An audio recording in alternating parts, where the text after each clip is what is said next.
பொங்கல்னாவே குலதெய்வம் தான்.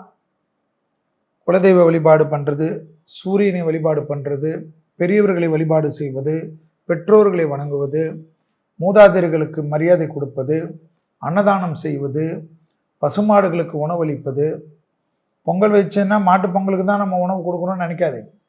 பொங்கல் அன்னைக்கும் பசுமாடுகளுக்கு கொடுப்பது, வாயில்லா ஜீவராசிகளுக்கு கொடுப்பது, இதெல்லாம் உங்கள் இஷ்டம்.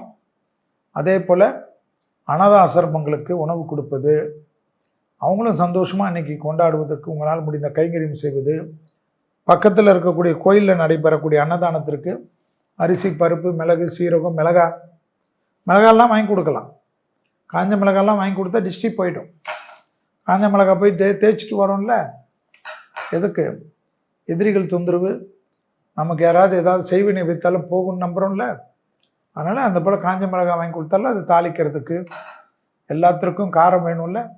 மிளகு கொடுப்பது, சீரகம் கொடுப்பது, கல்லுப்பு கொடுப்பது, எண்ணெய்கள் கொடுப்பது, காய்கறிகளை கொடுப்பது, அரிசி பருப்புகளை கொடுப்பது, ஏதாவது ஒரு பொருள்